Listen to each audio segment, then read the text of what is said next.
Hello guys, and girls I suppose. As you can probably see, I caved. I went on and on about how I wasn't willing to pay the ridiculous entrance fee for the sealed events, but I caved. Mainly because there were 15 people in the sealed queue and only one in the draft queue. So let's have a look and see what we've got. I think I've put a sealed up before. Oh, I did. It was the...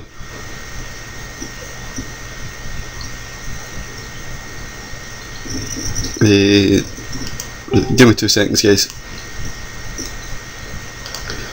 Sorry folks, one of the guys I play with in real life has just restarted his MtGO account, so talking him through the sealed events and things like that. Right, okay, anyway, let's get back to it.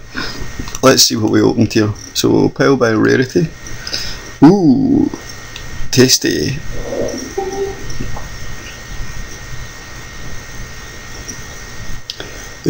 Armada Worm is obscene. I really like this card. Slaughter Games, not fantastic. Counterflux, not fantastic. Havoc Festival, just bad. Cryptborn Horror, pretty poor. The Beastmaster. So the only 2 rares here that I'm really a fan of is Armada Worm and the Wild Beastmasters. So hopefully I have the cards to go green. I can see in the uncommons I've got some nice stuff. I've got the Call of the Conclave, which is always good. A Rogue's Passage, which I enjoy. Savage Surge, Dread Militant, the Familiars are nice, and the Risen Sanctuary. So let's switch back to colours here and see where we're going. Right, okay, well we've got a lot of white and we've got a lot of green, which is in theory really good for the Armada Worm strategy. It depends on what it is though. So we've got some sentries, they're strong. Cellar of Songbirds, that's pretty good. Eyes in the Skies, okay. So we've got lots of token generation, which is good. We've got, these guys are good. Rust Trader's good. Aerial Predation.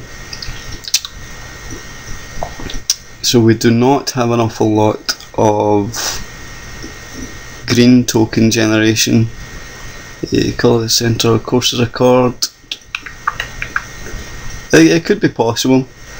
I mean, our other options here are, let's see, in terms of red, what's playable? The Gutter Snipe, the Lobber Cruise, the Racketeer, Explosive Impact, nothing particularly great in there.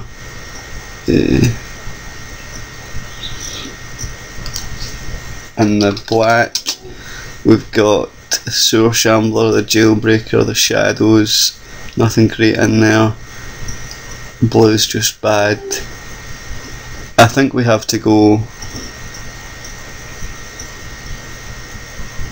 Green is definitely in. I think it has to be green and white, to be honest. I mean, that's not a bad thing, I'm not upset about that. But the only thing is there's not a lot of removal. I've not got any Avenging Arrows or Tristani's Judgments. That being said, I've not opened a lot of removal anyway. So let's go ahead and start building this. So what's definitely let's say we're going to go with the white and green approach, and we're running seals, so it's only 30 cards. These guys are playable, this guy is playable, he's playable, this is playable, this is playable. In sealed, this guy's playable. In draft, not so much, but in sealed, definitely. The Militant's playable, this guy's playable, most of these are actually playable. Now, let's come back to her. In fact, no, let's put her in because I've got the guys that can scavenge onto her. No common bond, so that would have been nice. It's playable. These are not going into the deck. This is in. I'm not a fan of this, not a fan of this. This is sort of removal. Okay, so far we have 31 cards, which is a pretty strong number. With 22 creatures, god, this is Virgin on standard. It's not going to be your run-of-the-mill token deck. I don't have a lot of the instant tricks. like Drew's Deliverance or Rootborn Defences. We've got Eyes in the Skies, which will let us populate things at instant speed, but it looks like the majority of my tokens will be birds. It would be nice if I could make them worms. So in terms of what stays in and what comes out here, the curve is pretty good so far. I don't like having 2 7-drops, so if forced to choose, the Archweaver would come out. The Rhino is not such a big deal. The Guard is not going to be such a big deal. Of course, I might want to stick in. Right. I do like the idea of having some flyers in the deck. I didn't get any of the 2/4 guys in green. I've totally forgotten their name, but I didn't get any of them. So having something that blocks flyers is good. It's also a good way to get damage through. The Stonefair Crocodile is just a vanilla 3-drop in this deck. I'd rather run the sentries because there's a potential to regenerate them. Aerial Predation can go out until such times as we are sideboarding. Now, we're still wanting to cut 10 cards here. We're going to need to be pretty brutal, guys. These 3 are definitely in.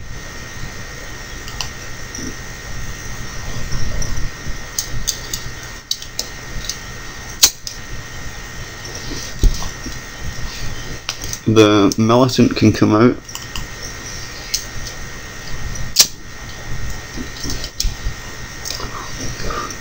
Oh no, it's a 40 card deck, thank God. I thought I was going to have to reduce it to 16 there. I'm forgetting it's not Innistrad sealed. That's a relief. That was looking extremely difficult there. Right, we still need to cut 2. So what is not pulling its weight?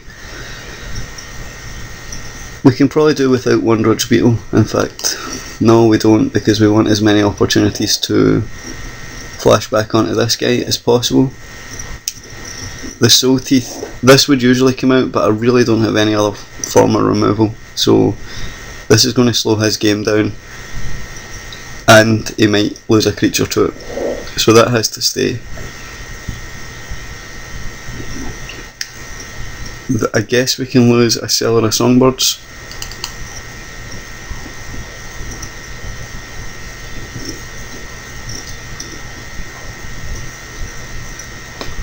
That puts us to 24, which isn't a bad number. So we could run 16 lands in this, the problem being that we have a 7-drop and quite a demanding 6-drop.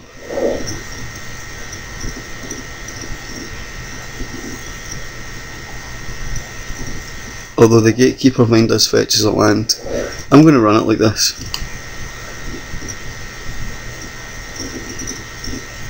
I don't have any of the Selesnya Guild Gates or key runes,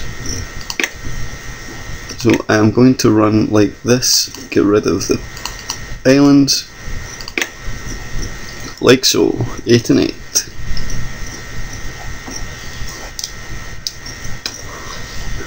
The deck is quite cheap. Majority of the deck's 1s, 2s and 3s. And we have some capacity to fetch mana. Some combat tricks, nowhere near as much removal as I would like. However, it's fairly solid. I don't think I've got many other options. We could have went for Rakdos. We've got Augur Spree, Ragemut, Spawner Xmadi, the Cackler, the Cryptborn. In fact, how much time have we got? Yeah, we've got 8 minutes 40. What I'll do is I'll build the deck that I could have went. So let's go ahead and save this. We'll save it in pre-release event, and this will be Selesnya. Yes, I know it's not a standard legal deck. Now let's chuck all this back in.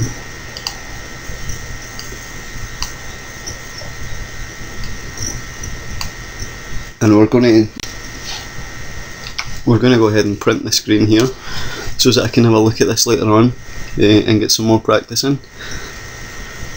And let's fire in some Rakdos stuff here. Slaughter Games is not bad, it would definitely go on a sideboard. I think this is more playable in sealed than it is in draft. The Frostborn Weird can come into this deck.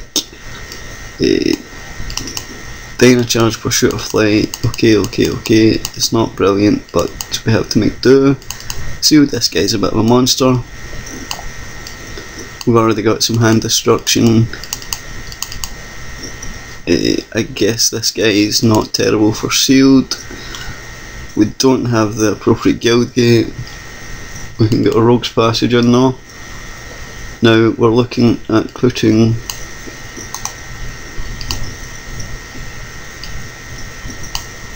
another 2 things in this with 15 creatures. I guess we can take the Cremate because it gives us some form of draw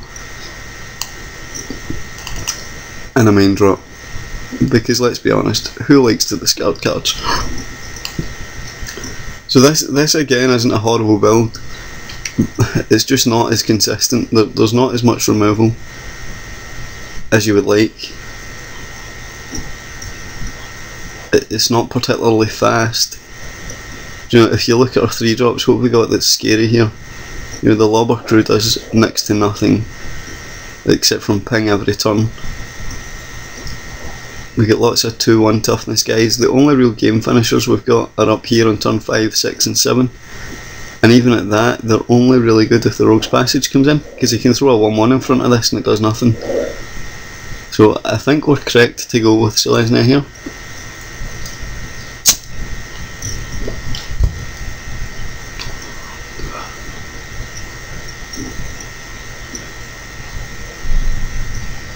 We shall see.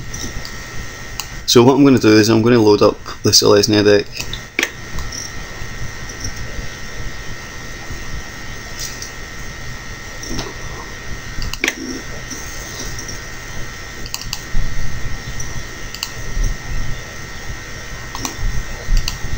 Just take one final look at it. It looks much nicer curve wise. It's got more tricks in it, more creatures. It's just kind of consistent beatdown, which is what green's good at. So we're going to go ahead and submit this and see how we go. I shall see you in game 1.